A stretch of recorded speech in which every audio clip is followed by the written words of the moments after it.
Do-do-do-do-do-do-do. Oh, but you didn't stop the iPod.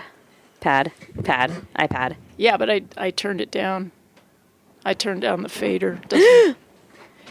Oh my God! Wow, we're like living in Oz here. It's so windy. It's so windy. Huge hunks of ice are flinging off of our roof and slamming down upon the little children below.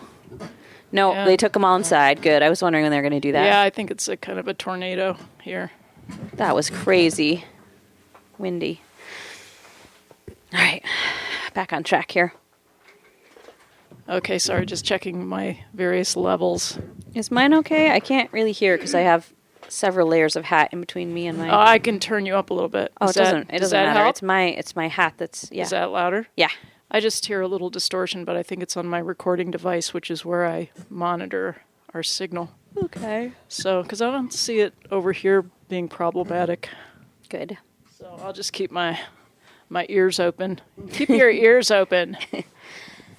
And put your brain on. Hey, everybody. Yeah, put your brain on. That's today's message. Coming to you live from South Royalton, Vermont, and 11th Hour Radio. Kristina, Stykos, and Emily Howe. Yes. As we know, there's many examples of people who did forget to put their brain on lately in public. And so we're going to start a new trend. Of what? Having your thinking cap well positioned and connected. Like, you know how you have to put connectors together and they have to make a nice snug fit? Like Legos. Yes. I'm really scared of this wind. I know, it's a little freaky. What if one of our windows breaks open and slices us? Yeah, because you see the ice that's hanging. I do. That's next. That one's got to be next. Yeah, well, let's try when not the studio's a rockin'.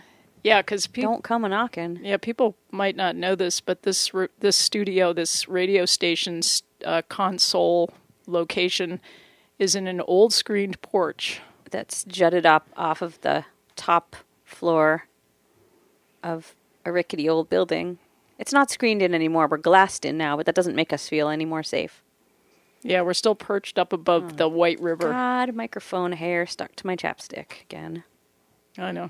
That you wouldn't believe the studio was such a mess this morning when I came in. Everything, I don't know who was here doing something live, but the wires were everywhere and the microphones were, tangled up with the telephone and the headphone amplifier was upside down and, I'm glad I got here early. Oh, well, before we leave, I'm going to pick up that Starburst wrapper that has been on the floor for months.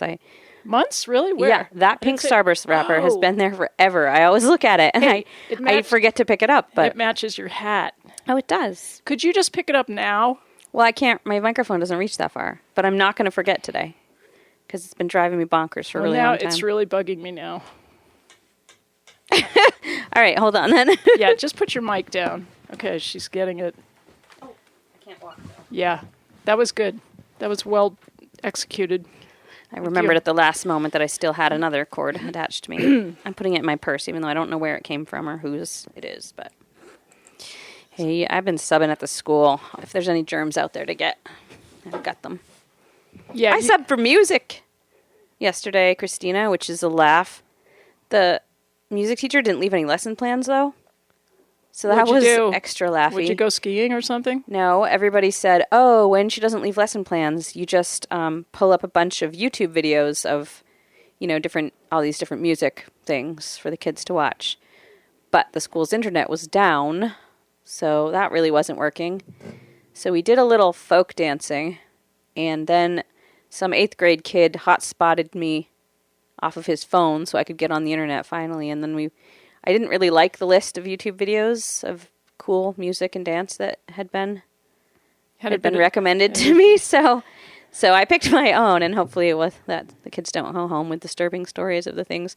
You know what's awful? So when you're letting kids watch a YouTube video, ads come beforehand, and there's no way to stop them, or at least I couldn't figure out how to stop them because this was being projected up onto a big screen, and I couldn't. And I wasn't familiar with this particular computer. It's the school's computer. I couldn't figure out How to I skip couldn't. ahead So, or you know, whatever. some of the ads were, you know, medium offensive to small children. You know, they were birth control or tampon ads or whatever. Not anything that I find offensive for children, but for children that are not my own children, I don't know what they are allowed Yeah, to and look at. Whatever. Just the idea of having advertising at all in a school building seems odd unless you're studying it and you're dissecting, Yes. you know, what ads are about, which of course Right. you could have done, but that would have been for social studies class. But occasionally, little movie trailers play beforehand. Yeah. And those are often, I find, completely inappropriate for kids to be watching. You should mention this to the teacher. Like 2 different times, and I tried to quickly close the lid of the computer, but stupid me didn't realize it's on a projector that's plugged straight into the computer. Right. So my closing the lid of the computer did nothing to stop the projection. You should make a point of having an intelligent adult conversation with the teacher. Yeah, I had the kindergartner in there, and the trailer for 50 Shades of Grey started playing. And if you've seen the trailer, it pretty much highlights every smutty bit in the movie so that people who don't go see the movie get gratified by just watching the trailer. When you started talking about this, you started saying, well, the ads weren't that bad. And now right, no, most of the ads weren't that bad. That one was the one where I slammed the computer lid shut. But it still kept playing, and then I had to go back and open the computer lid and jimmy around and try to get it, and there was no way to fast forward it. So I just stopped the video eventually. But, I mean, it was really awkward. God, you need a stiff drink, and you don't even drink. I know. What did you do when you came Teachers home? must all drink. After all that stress, what did you do? Nothing. I just came home, and we did the chores and... So then we went to my niece's basketball game, which was really funny because this is like 3rd and 4th grade little girls, and they're hysterical. It was their first game. My niece scored a goal. Not a goal. What do you call it? You love basketball. You know all about this stuff. A basket. A basket. She was so cute, and then I had Zumba. That's what I did after. I see. I was going to say maybe you went out and fed sheep to wind down. I did. You did. So that was part of it too. Uh-huh. Yeah. Commercials are really not okay. I used to hate commercials even as a kid. I wrote this big paper on commercials, ads. Actually, it was ads. It wasn't commercials. It was advertising like fashion. We don't have a TV, so we kind of get out of it. But I wrote on Facebook, like we were at my parents' this week, and my kid saw a Viagra ad, which he didn't know what it was, and asked. How and did you explain that? What did you? I explained erectile dysfunction to him. You did, and he got then, it. You know, it's one of those long ads, and then they have to. Yeah, he's 12. Yeah, but just let me ask a question. What? Does your son? How old is he? 12. Does he know what erectile function is? Yeah.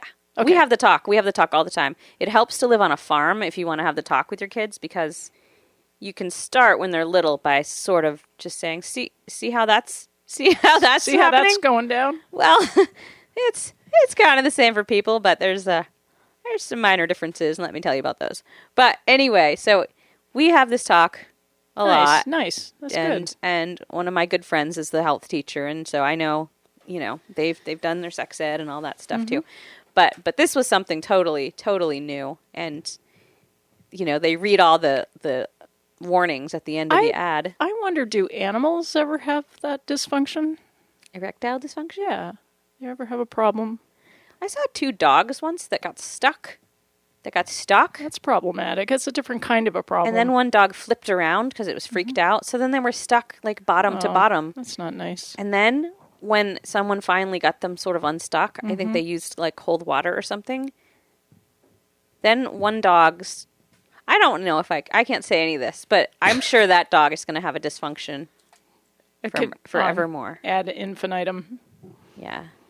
Like, retractable genitalia is probably not a good idea.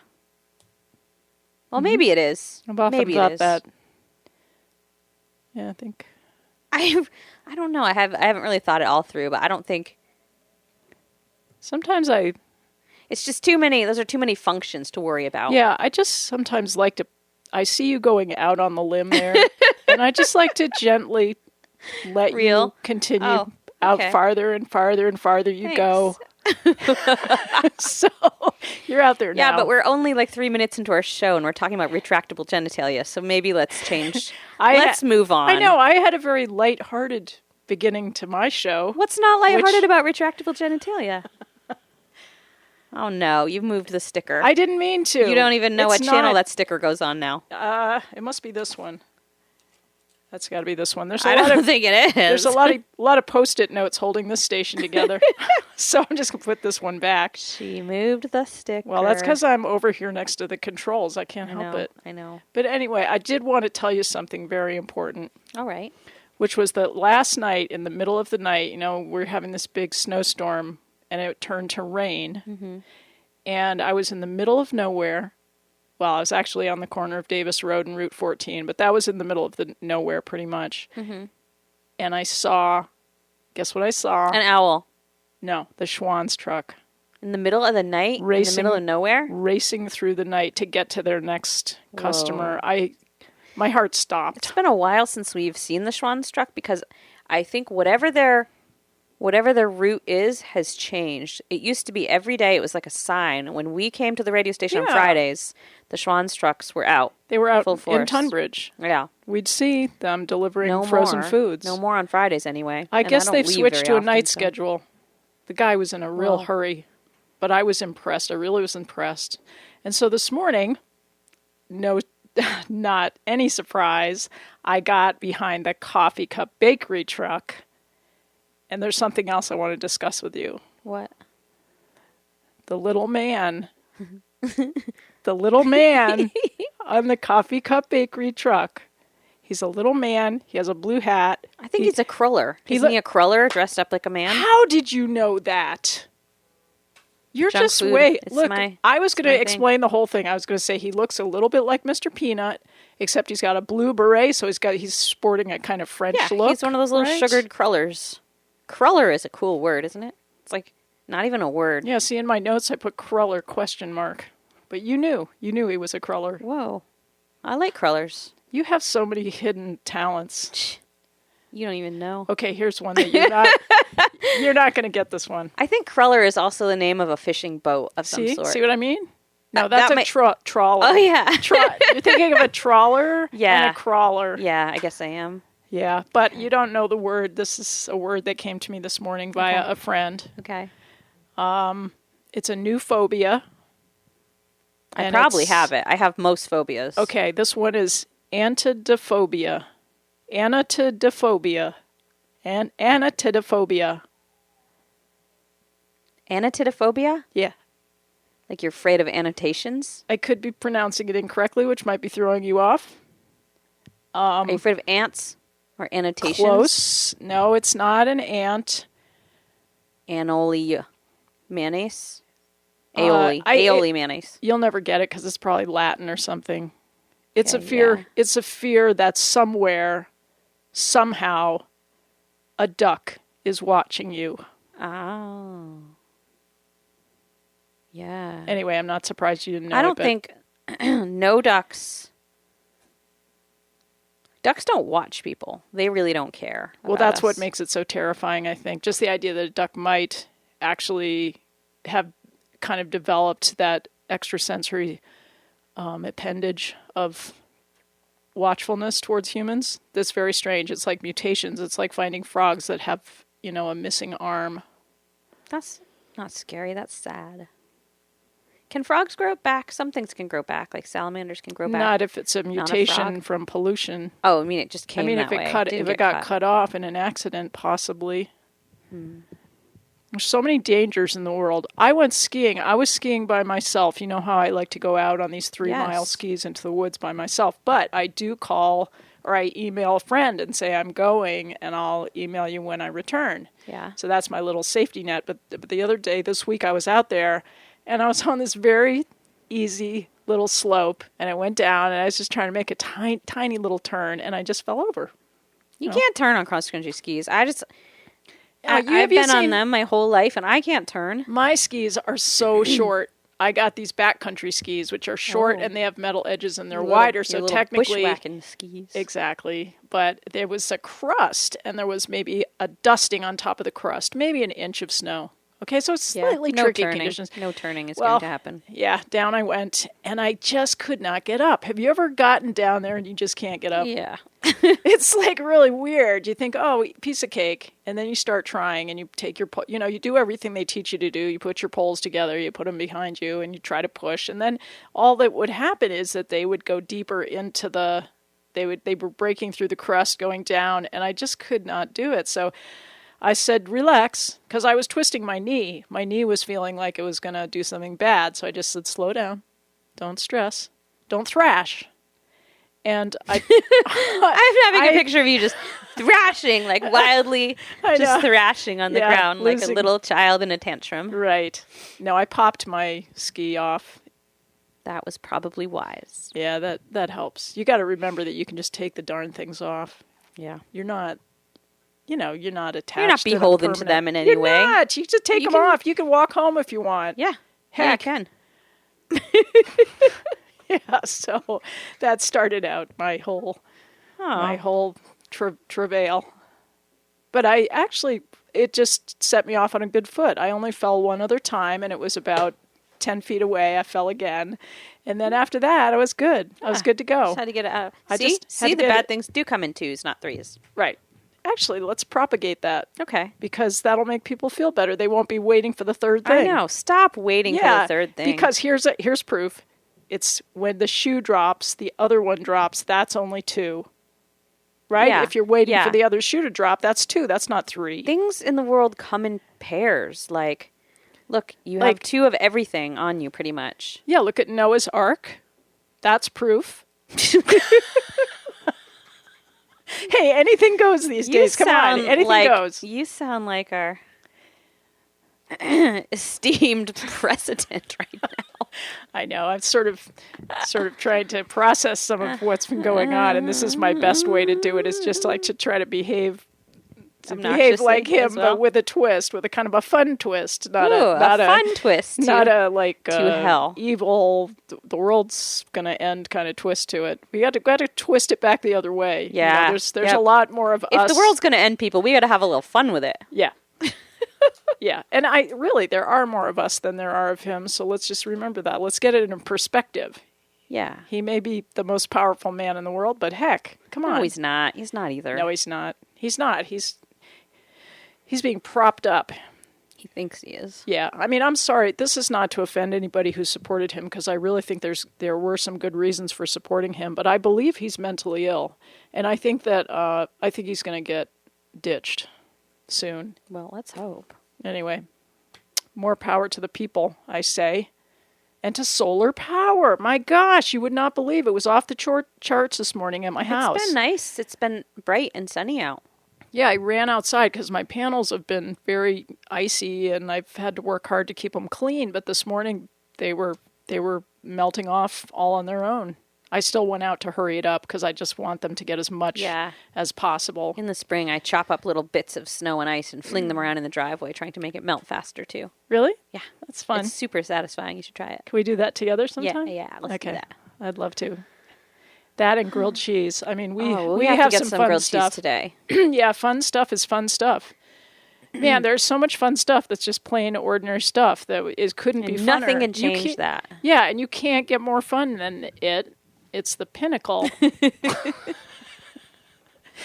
Yeah, it's the pinnacle, all right. Oh, I just don't. I have not looked really at the internet. I mean, I've gone on very briefly for the last week, but I can't dwell there, or I was going to say I will go under my covers and stay there. A lot of people are having that issue. I won't eat the grilled cheese, and I won't see people, and I won't. Well, nothing will happen. Here's what I have to say about that: is that it's 20 after 11, so we're going to play a song.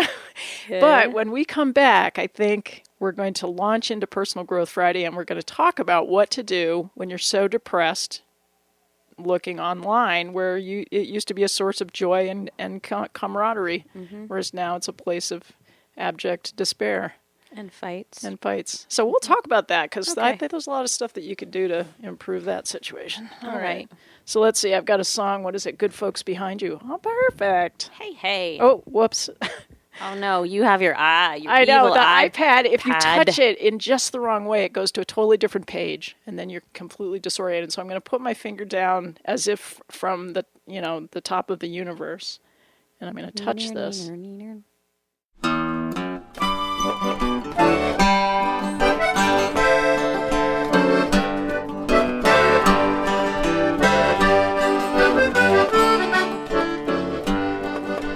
Worked all day, didn't get a thing done. Try to tell you I had a little fun. Cooped up indoors, out in the hot sun. Sure makes a difference when you're not afraid to run.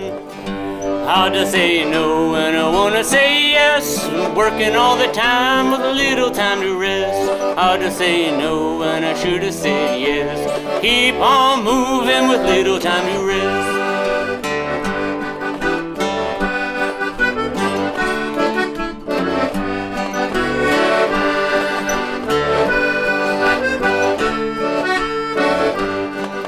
When living your life feels like a small crime, take one step, one breath at a time. Keep on wishing that the world's a little kinder. Kinda hard to quit with good folks behind you.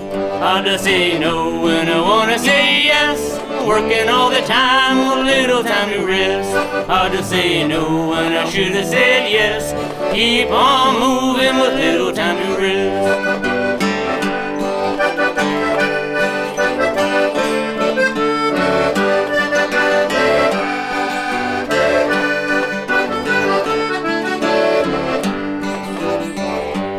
Look up at the gold dome, down at the dirt road. Season come and the sessions go round. If it wasn't for the land, wasn't for the farmer, I'd pack it all up, move where it's warmer. Hard to say no when I wanna say yes. Working all the time, a little time to rest. Hard to say no when I should have said yes. Keep on moving, a little time to rest.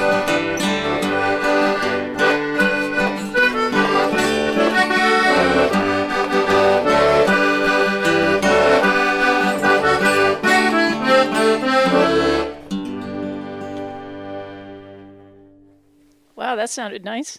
That was Jonathan Falby. Cool. And accordion dudes. Zach Johnson, I believe, is the correct name. Couple of our local farmers.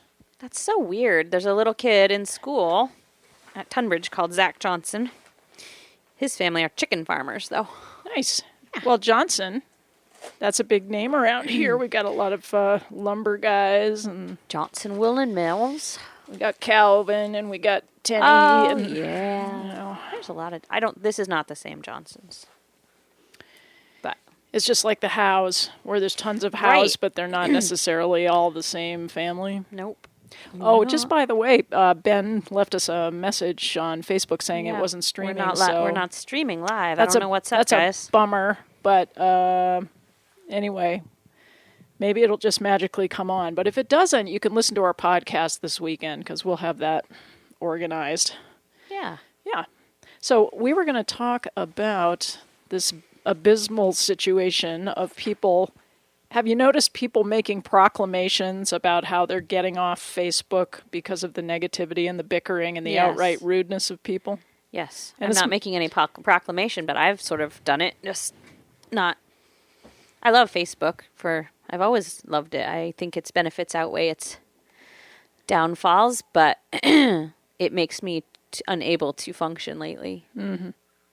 And it's not because I believe ignorance is bliss. I am, believe it or not, vaguely educated about the situation. More than vaguely, sadly. Yeah. But I feel that evil wins when people fight.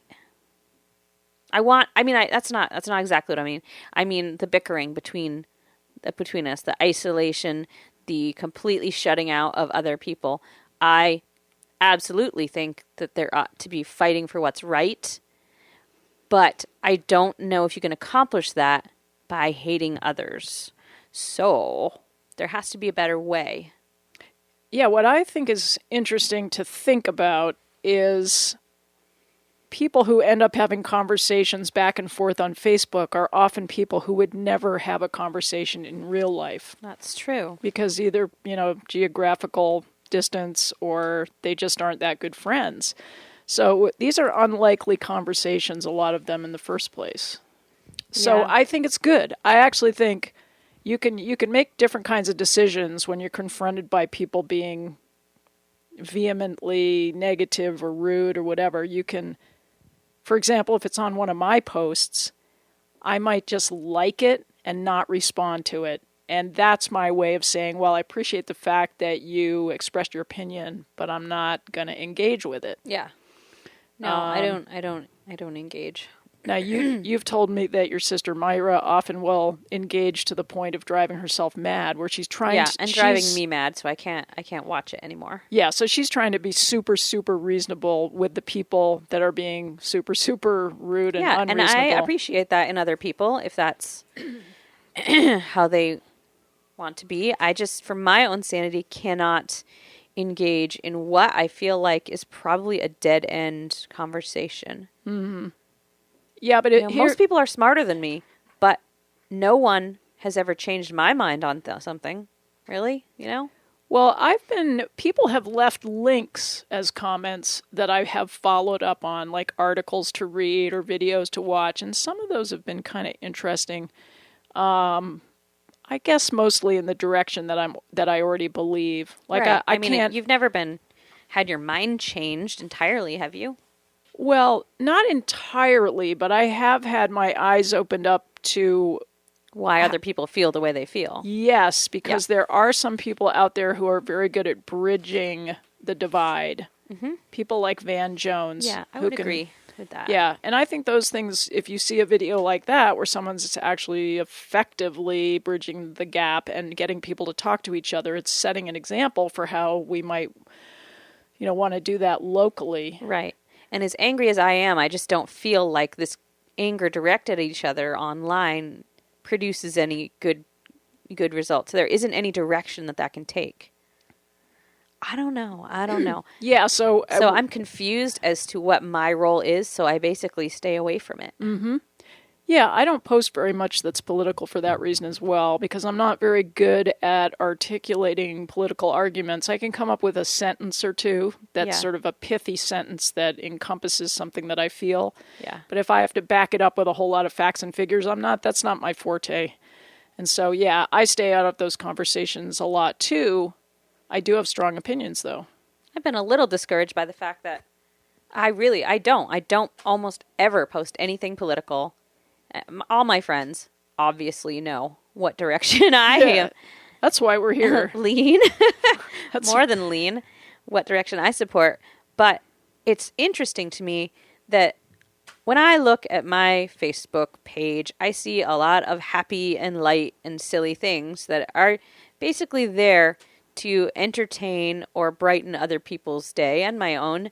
And yet, if I ever even vaguely say one thing that suggests that I might have an opinion on something, people jump all over me like I'm like just because I have not been posting that stuff before, that they are shocked that I even have a brain. Like you're not supposed to. And I get so much criticism, more than I think other people, when I post anything, because my role is just to be this goofy, silly person, and they're offended when I show that I really have an opinion about something, which bugs me. Yeah, but that happens to me occasionally. Like, people might expect me to just be very, very agreeable all the time, and I am pretty agreeable.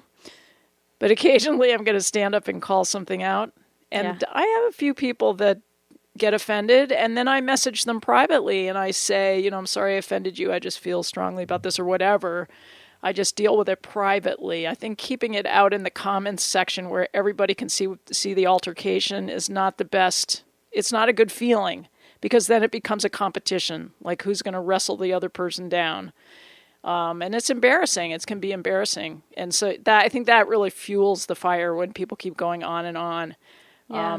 And then Sorry. Yeah. No, I was just going to say, and then there's trolls, which is a whole nother subject. Right. But I don't have a lot of that on my. I think you have to be a little bit more of a celebrity or in the public eye to have a lot of troll activity. Right. So I don't know if everybody knows what that is really. They do. Most people are on more than we are, even so. Okay. It's just odd because I don't know what to do exactly. I don't think that the arguing is going to get us anywhere, but I can't think of an alternative either. Well, the alternative that I find is sometimes to share sites that you can go where you can get solution-based information. So, activism, I guess, on some level, whatever level that means to you, whether it's, activism can really be a lot of different things. It doesn't have to be super political or super aggressive. It can just be opening conversations with people about things that you care about.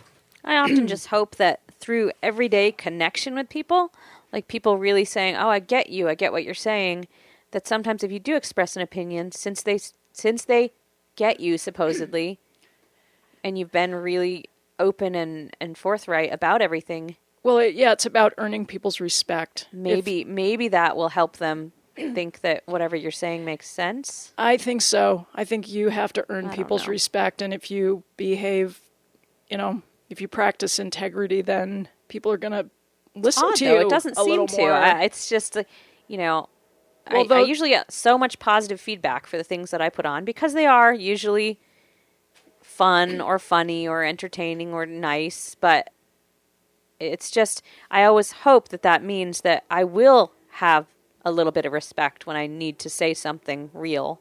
Yeah. But it doesn't always work that way. I've got people who say like, "Oh, I love this, I love this, I love this, I love this, I love this," and then you post an opinion and they're like, "Who the hell do you think you are?" And you're like, "I thought you loved me." No, you didn't.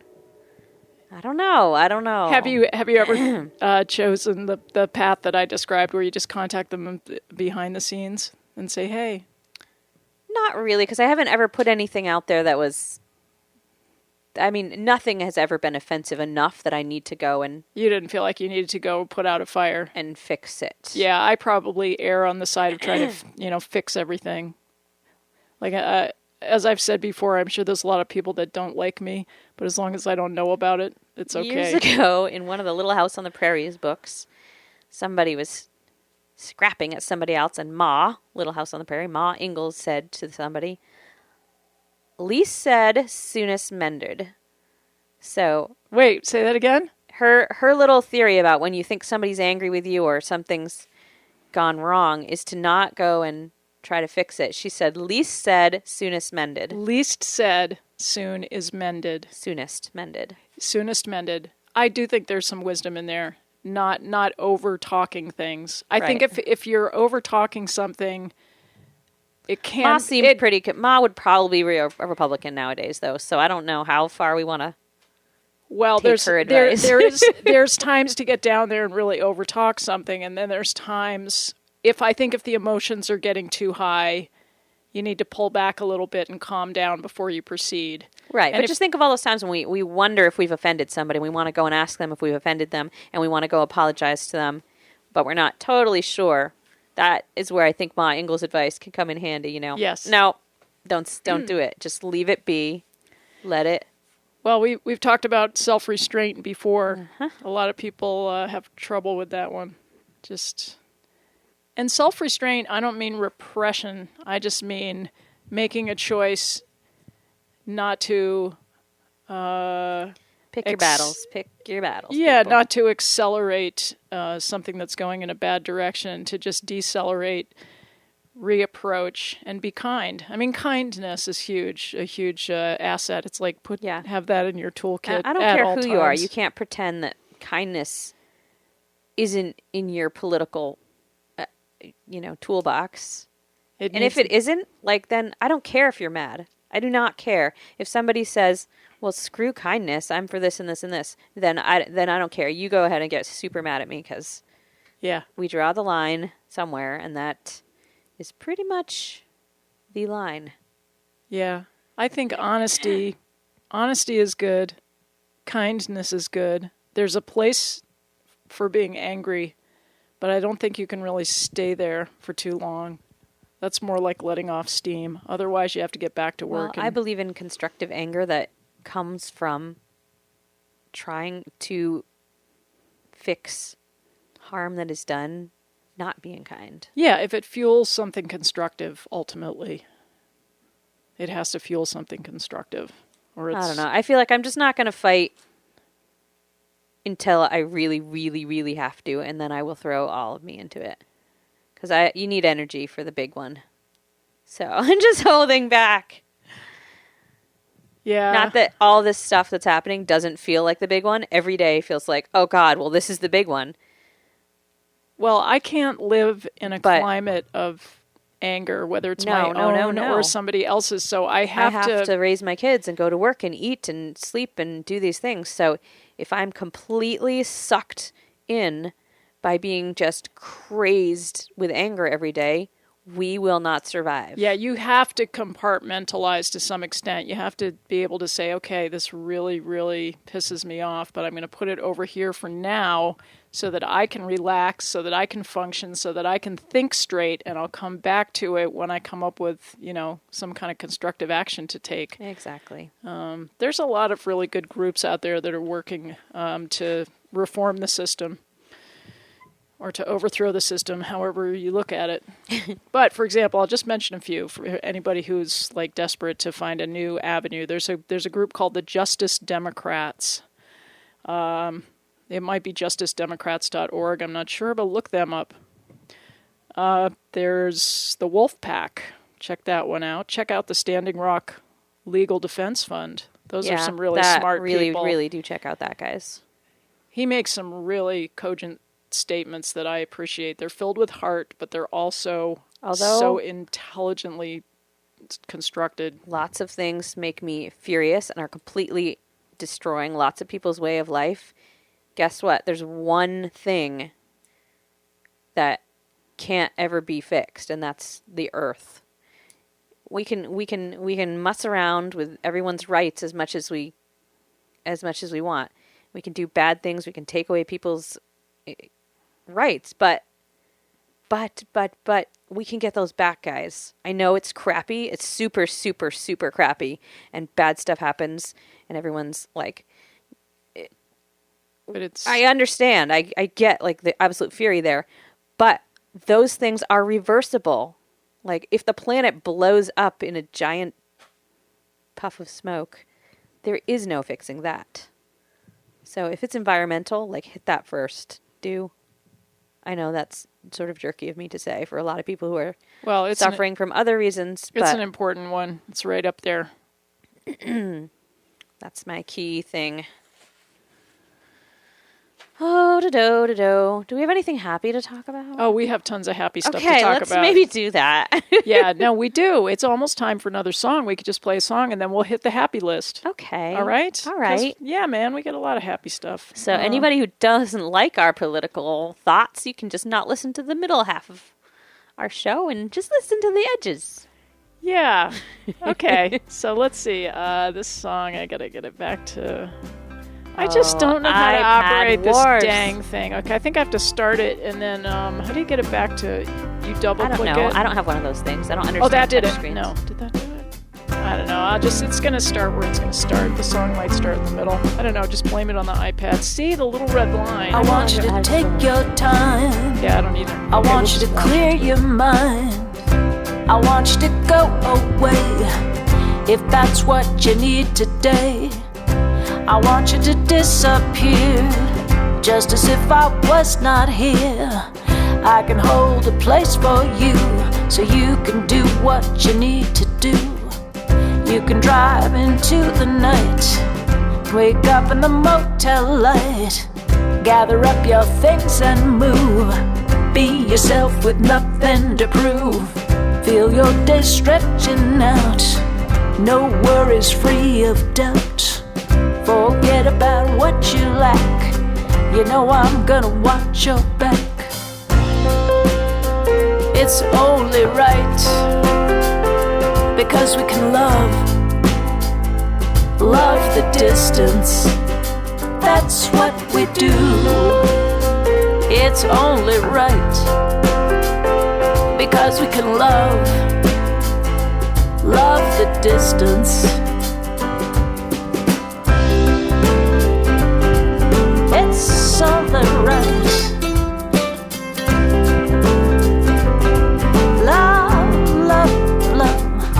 We can love, we can love, we can love, yeah.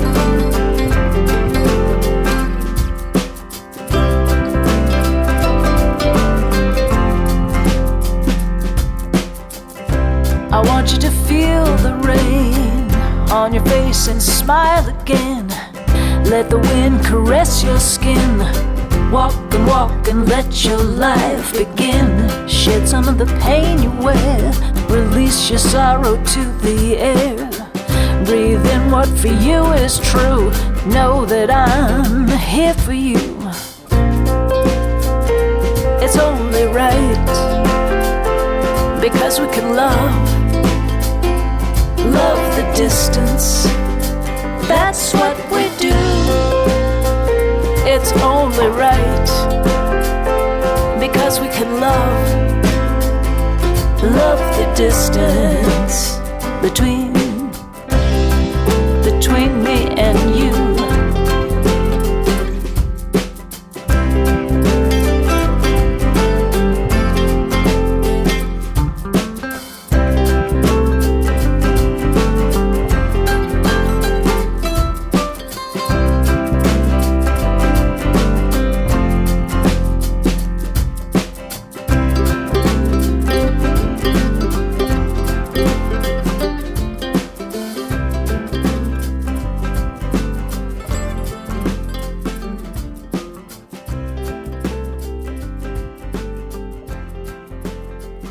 Nice fade out. Very professional. Yes, that was me. That was Love the Distance. I like that song. That's on my most often played list on iTunes. That's one of my very few feel-good songs. Really, I don't have very many. We could change that. Maybe this is the year to try and change that. Wouldn't that be cool? I don't know. I just don't know if I can really write happy songs as a general rule. But we'll see how happy I get. Just challenge me to get happy. I'll tell you what makes me happy. What? Your tulip muck boots? Yes. And I want to tell you about how I went to a bank appointment yesterday. I went up to the credit union because I'm trying to refinance my mortgage and blah, blah, blah. And I made a conscious decision to wear my tulip boots. These to bring you luck and happiness. Muck boots because I thought I'm going to go in there and I just want to put that mortgage officer in a good mood. And I'm going to wear these nice little cheerful kids' boots. They actually are kids. Did you know kids' boots are sort of shaped differently than adult boots? Yeah. How they're wider. Yeah, I like it. So they look kind of goofy. I thought that'd be a good thing at a bank appointment. And yeah, you always want to come off goofy when you're talking about money. Well, I talked some. smart and I looked goofy. I thought that was a good balance. Yeah. I didn't scare her. Good. And she didn't scare me. With her power suit. Was she wearing a power suit? No, she was kind of normal. I liked her a lot. Cool. I like the credit union. I think it's the wave of the future. Those are non-profits, those banks. Pretty cool. Yeah. Yep, no big bonuses for those folks. They take that money and they put it back into the community. That's the definition of a credit union. I didn't know that was the definition of a credit union. Well, it's a nonprofit that's owned and operated by its members. And so you elect the people in charge, and they sometimes, because they're nonprofit, they can have higher interest rates on your deposits and lower interest rates on your loan products. Cool. Yeah, so I don't know anything about money. I'm getting better. I don't really have any, so it doesn't matter. But the amazing thing was, I went to that meeting with the banker, and usually I glaze over in the first 5 minutes. And maybe I'm bragging, I don't know, but I understood every single thing she said. Oh, maybe you're like growing up. I feel like I'm growing up. Yeah. And it's not as bad as they say. It's okay. So something to look forward to. My John is 54 years young today. Nice. Love that. It's his birthday. We usually have a lamb born every year for the last 2 or maybe even 3 years. A lamb, the first lamb of the season, has come on his birthday. So we were looking out in the barn today, but didn't see any yet. But the day is still young. Yes, Maybe by tonight there will be a little lammy. Isn't that great? I love the lambs. Although, usually we end up with one little bottle baby orphan that lives in our house. And this is the first time we've ever had cats, and our cats are super wild. Oh, but a things. lamb and a cat, they'll get along. Are they going to scratch it, though? I'd feel horrible. A lamb is so innocent, and the cats love to play. I mean, they scratch at the dog when she comes to play. Oh, I wouldn't worry too much about it. That shouldn't be at the top of your list of worries. There's a lot of better things to worry about. I know. Yeah, no, cats and lambs. You got it made. 2017, cats and lambs. You know what's sad, though? Like, I always buy the hippie shampoo, the shampoo with all the bad stuff in it. And Wait, the hippie shampoo has the bad stuff in it? No, the hippie shampoo doesn't have the bad stuff in it. Okay. Like, you can't get hippie shampoo just in the grocery store. You have to go to a co-op or a hippie shampoo store. But anyway, so we get the shampoo, which it seems to do okay on my hair, but I have really crummy hair anyway, so I wouldn't even know if the shampoo was good or not. But I've noticed, I've been watching my kid's head. When I sub at school, I get to see him at school during the day. And I look at all the other kids' hair, and I look at my kid's hair, and I think, my kid's hair looks disgusting and greasy. And the hippie shampoo is just not cleaning. It doesn't clean. Wait. No, there's a difference between cleaning and stripping oils.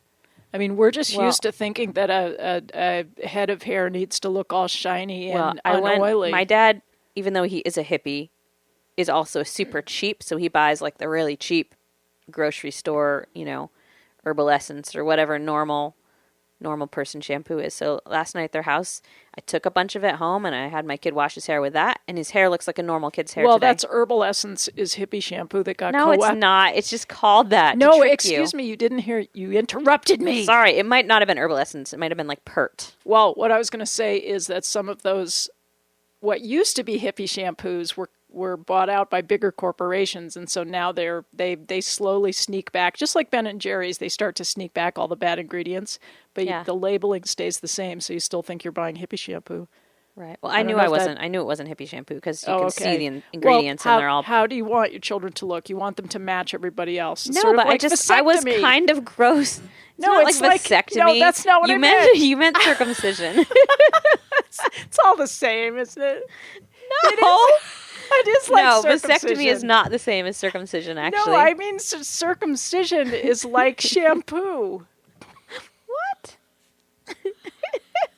No, I mean it's like stripping the oils out of your... Wait a minute, what were we talking about? I've lost my train of thought completely. Okay, we were talking about why I want my kid to look like everyone else. No, it's just his hair was like 20 shades darker than it really is supposed to be. But that's why... Which grossed me out. I don't know. That's why kids get circumcised. Why parents circumcise their children? Because they want them to look like everybody else. So you're just falling into that trap. But it is gross. I touch it, and his hair is oily. Then try another hippie brand. They're not all the same. You're kind of lumping them into this big category. They're all different. Fine. And they have some for dry hair, some for oily hair. Maybe he has oily hair. Maybe he probably does. I have oily hair, and I like it oily, and I like it to look oily. You do not have oily hair. I'm a musician. I want to look kind of ratty. No, well, you don't actually have oily hair.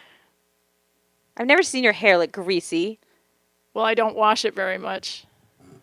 Kendra drove a road across the country on her bike, and she told me that she didn't wash her hair for the entire summer, and it got really nice by the end of the summer. Exactly. If you just rinse it out, you're fine. It doesn't work for me. Mine is gross. And my kid's is gross, too. He's also growing a mustache, and I have no idea what to do. What do you do when your 12-year-old is starting to grow a mustache? Let it grow. No, I don't want to have a 12-year-old with a mustache. What? Well, what does he want? He doesn't really want it either. He's a little freaked out, but I can't figure out what to do about it. Is that because you're freaked out? No. He looked in the mirror the other day, and he was kind of just like, what do I do with this? Well, okay, just use Scotch tape. You can take care of it. Come on, give him some tweezers. I'm thinking the least invasive action to do on a 12-year-old who doesn't want a mustache yet is probably to bleach it, right? Let his friends help him. Decide? I don't think you ever want your friends to decide. My son's friends helped him get his first tattoo with a ballpoint pen. These young boys, they can do just about anything they set their minds to. They'll get rid of that mustache hair. Man. They'll have so much fun doing it, too. See, you don't need much. You don't need fancy, expensive iPhones and iPads and stuff to have fun. You just need some tweezers. Here's a little mystery. Yeah? This is weird. Speaking of my kid, he never listens to this, thank God. Whoa. He would be really mad. He's told me to stop writing things about him on Facebook. He's 12 now, so I embarrass him. Okay. But I will right now again for a minute. All right. So the other night, he's getting his 12-year molars in, too, those far back ones that come before wisdom teeth.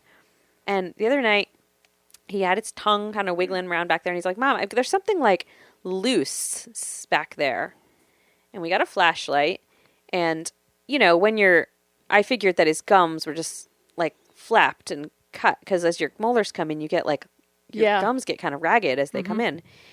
And he's like, no, it's something hard, and it's wiggly. And I was like, oh my goodness, is his molar falling out already? What?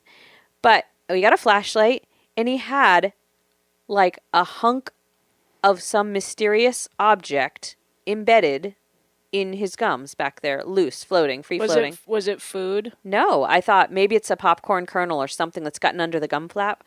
So we got out the little rubber dental pick and some tweezers, and we pulled it out, and it looks like a chunk of glass was embedded under his tooth. But I think it's a piece of tooth. Oh, interesting. It's like an extra tooth, a miniature one, was embedded in his gums, loose and free-floating. That's the good luck tooth. He started to just flip out, and he was like, am I a freak? What is this? Am I growing pieces of glass? Well, he should put it under the pillow and see if the tooth fairy comes, and that would really confirm it. Weird. Is that not weird? I brought his little scarred up hole of gum in and showed the school nurse yesterday and said, what do you think about this? And she's never heard of any such thing. She checked out the thing, and it looked fine, but yeah, sorry, it's just weird. I don't have any comment at all about that. Finding odd objects in your kids. Odd. I have no comment. Okay. Well, I trust that you're going to take care of it, whatever, because you're a good mom. Okay. You'll worry. It's just one of those small bumps in the road. Kids are just so weirdly mysterious, and puberty is mysterious, and like 12-year-olds with mustaches and pieces of glass embedded in their gums. It's all just weird. Yes, it's very weird. Just like Spam. I got the greatest Spam this morning. You don't eat Spam. No, it's, the other kind of Spam. The other kind of Spam. Okay. This is the Spam that I got. This is one. Okay.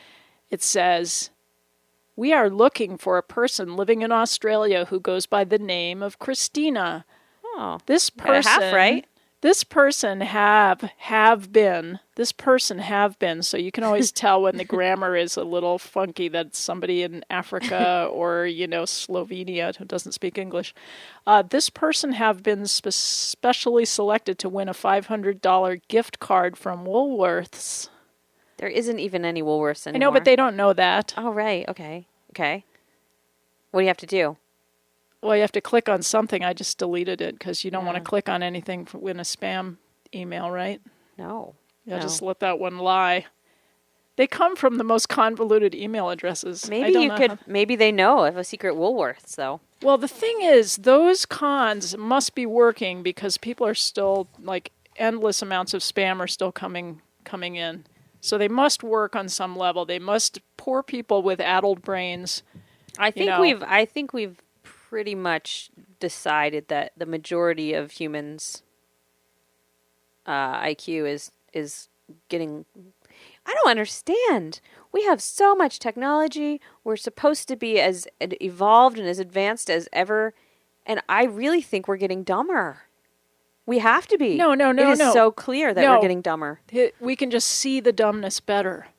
Oh, I guess that's true. It's more visible. It's a visibility issue. It's always there. There's always this undercurrent of... Yeah, somebody mentioned recently that kids get kidnapped and stuff more often now than they did in the olden days, because that's why our parents used to just let us run around free and wild and walk to the store and do this, and can't do that anymore. I think it probably just because there was no internet, we didn't know that everybody's kids were getting maybe kidnapped before, too. I think human nature is human nature, and it doesn't evolve... I mean, it evolves, but it probably evolves over these huge periods of time, like tens of thousands of years, if the species can stay on the planet for that long. Yeah, we won't see it. Well, not in this lifetime. We've certainly probably been seeing it for many lifetimes. You think humans are going to live more than another 1,000 years? On this planet? I don't think we've got another. I don't know. I don't think we've got many hundred years left. It's touch and go, but technology's trying to keep up with it. I think that there's a lot more technology that's advanced than we are aware of. Talk about visibility. That's one thing I think we're not seeing, but it's there. I think, yeah. Oh, I saw a really good movie this last weekend. It was called The Eagle Huntress, and it was the best movie I've ever seen. Oh, okay. I was just saying that because people should go see it. People should go see it. Is it in a movie theater or is it on your Netflix? I don't know. We saw it at the Hopkins Center, but it was a whole program where they had like people from VINS bring in raptors, and they flew over our head in the theater, and they brushed our heads with their wingtips, and it was really awesome. neat. That's so I great. think it was shown there because they were doing this whole program, but I looked it up, and I think you can watch it online. I don't know. But I know that photographer's on a friend on Facebook, I think. Really? I think so, yeah. Because I sought him out. I loved his photographs. It's just the most beautiful movie I ever saw. And it was done on a really small budget with only 2 people made it in Mongolia. Great. Incredible. True story documentary. That was him, I think. He's cool. Loved it. It's really loved it. cool. Loved it. See, cried. Anybody can do it. Everybody cried. Anybody can do a documentary. Yeah.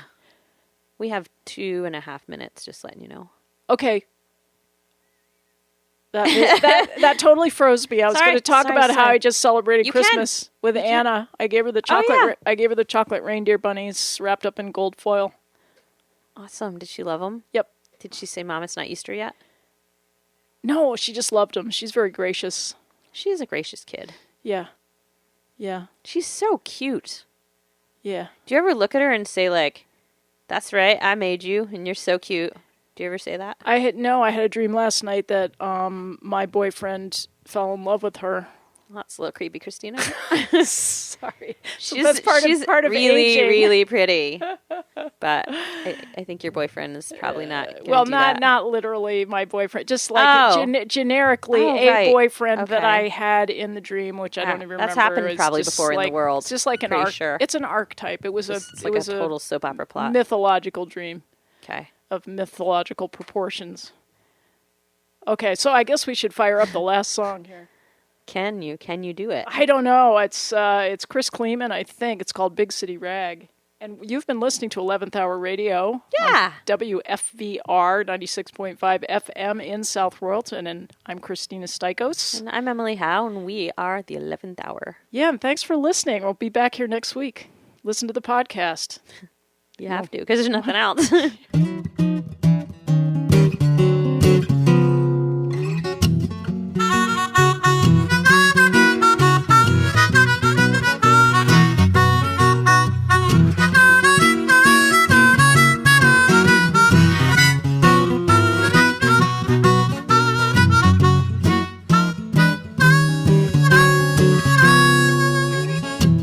It's a street about 7:45. All the pretty women out on a date. Well, I would have stopped to talk if I wasn't running late. But the blues have got me, yes, and they are here to stay.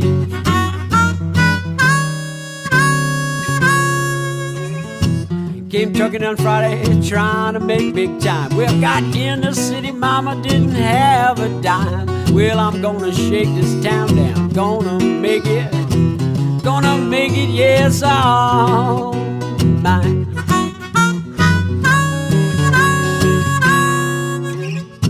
Friday I was too drunk, Saturday was out to play, yes, sir. Sunday started in the city just cooking away. Well, our blues are here, yes, they are here, and the blues are here to stay.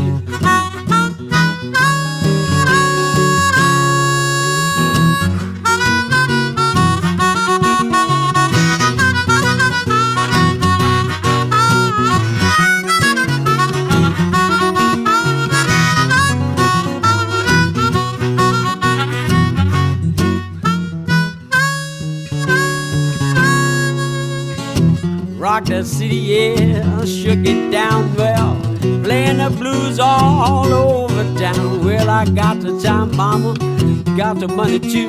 Well, I'm gonna leave you city women feeling fine.